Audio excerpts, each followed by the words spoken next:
Hi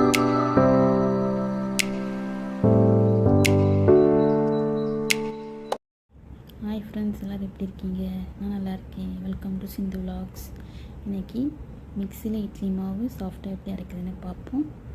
நான் first 2 cup idli அரிசி மாவு எடுத்திருக்கேன்.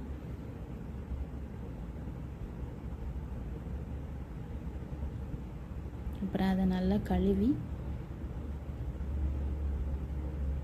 ஒரு 4 மணி நேரம் டு 6 மணி நேரம் வரைக்கும் ஊற வைக்கணும். நீங்கள் அதில் 2 ஐஸ் கட்டி போட்டுக்கோங்க. தண்ணி ஊற்றி மூடி வச்சுருங்க.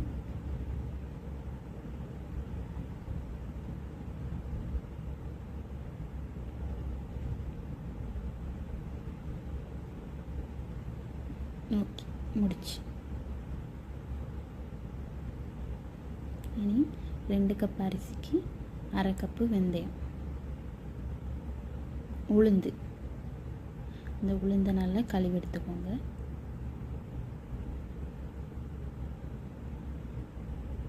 அப்புறம் அதில் வெந்தயம் கொஞ்சம் சேர்த்துக்கணும்.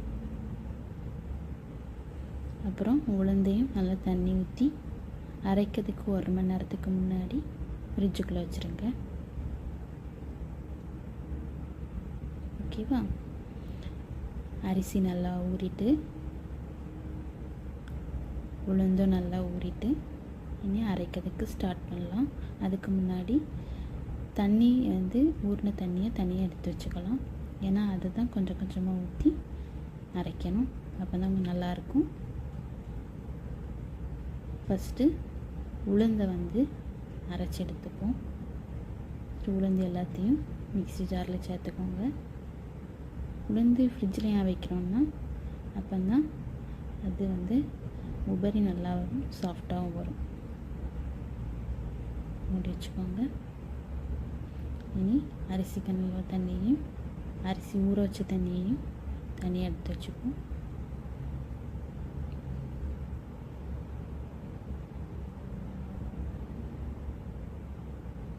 ஃபஸ்ட்டு உளுந்தை தான் அரைச்சி எடுத்துக்கணும். உளுந்த 2 பல்ஸு தண்ணி ஊற்றாமல் அடித்து எடுத்துக்கிட்டு அதுக்கப்புறம் உளுந்து ஊறின தண்ணியை தேவைக்கேற்ப இடையில சேர்த்து நல்லா மைய அரைச்சிக்கணும். உளுந்து எவ்வளோ மைய அரைப்போமோ அந்த அளவுக்கு தான் இட்லியில் சாஃப்டாக வரும், நிறைய வரும் மாவு. பார்த்தீங்களா? நல்லா மைய இந்த அளவுக்கு அரைச்சி எடுத்துக்கிட்டாச்சு. இனி இது ஒரு வாளியில் மாற்றி வச்சுக்கோங்க. அதுக்கப்புறம் அரிசியை நம்ம அரைக்கணும். அரிசி போட்டாச்சு. இனி அரிசி கழுவின தண்ணி இருக்குல்ல, அதையும் கொஞ்சம் கொஞ்சமாக ஊற்றி அரைக்கணும். இட்லி மாவு பொறுத்த வரைக்கும் குறகுறப்பாக இருந்தால் போதும். அதனால் அரிசி அரைக்கும் போது மைய அரைக்கணும் தேவையில்லை.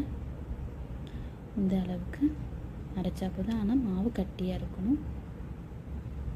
நம்ம தண்ணி அரைச்சிடக்கூடாது, இட்லி நல்லா வராது. 2 வாட்டி அரைச்சி எடுத்துக்கிட்டாச்சு. நீ தேவைக்கேற்ப உப்பு சேர்த்து நல்லா கையால் 5 நிமிஷத்துக்கு பிசைஞ்சு விடணும். அப்போ தான் நல்லா புளிப்பாகும். இந்த மாதிரி நல்லா கலந்து விட்டுக்கோங்க மாவை.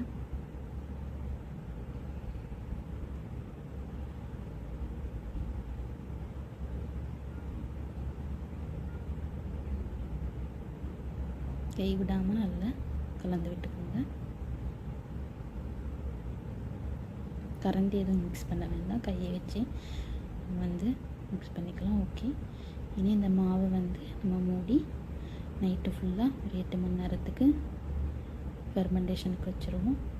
இனி காலையில் இட்லி சுட போகிறோம். ஃபஸ்ட்டு தண்ணியை இட்லி குக்கரில் ஊற்றி கொதிக்க வச்சுருங்க.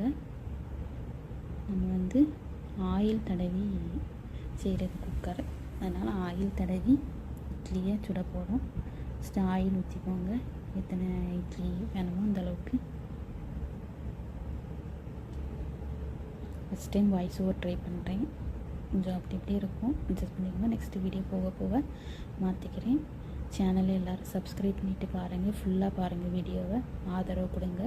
இது பார்த்திங்களா, இட்லி நல்லா புளிச்சு வந்திருக்கு, இவ்வளோ அழகாக. இது இட்லி மாத்தோட இட்லி மாவோட பதம். நீ இட்லி ஊற்றிக்கலாம். ஓகேவா? பார்த்தீங்களா, இந்த அளவுக்கு கட்டியாக இருக்கணும். அப்போ தான் இட்லி அழகாக இருக்கும், பார்க்குறதுக்கு சாஃப்டாகவும் வரும். நமக்கு எவ்வளோ இட்லி தேவை அந்த அளவுக்கு இட்லி மாவு ஊற்றிப்போம். நான் ரெகுலராக வீடியோ போடுவேன். நான் இங்கே என்ன சமைக்கிறேனோ டெய்லி எனக்கு தெரிஞ்ச சமையல் வச்சு தான் வீடியோ போடுறேன். நான் செய்கிறது ஏதாவது தப்பு இருந்தால் நீங்கள் சொல்லலாம், திருத்திப்பேன். உங்களுக்கு ஏதாவது ஐடியா இருந்தால் அதுவும் எனக்கு சொல்லலாம், அதையும் நான் ட்ரை பண்ணுவேன்.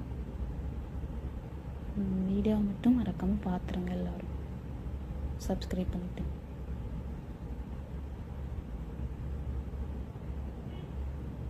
இதுக்கெல்லாம் இட்லி மாவு இவ்வளோ அழகாக வந்துருக்குன்னு.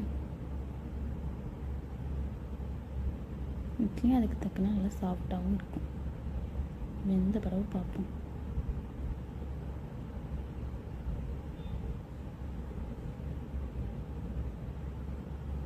நல்லா ஊற்றிட்டே இருக்கான்னு சொல்லிட்டு போயிடாதீங்க.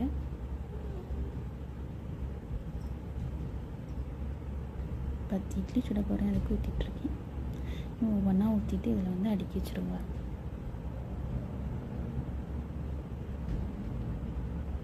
இனி தண்ணி நல்லா கொதிச்சுட்டு இனி அதை தூக்கி இட்லி ஊற்றணும். அதில் தூக்கி வச்சுருவோம். ஒரு 30 நிமிஷத்துக்கு ஸ்டீம் பண்ணுங்கள், வேக வச்சிடுங்க.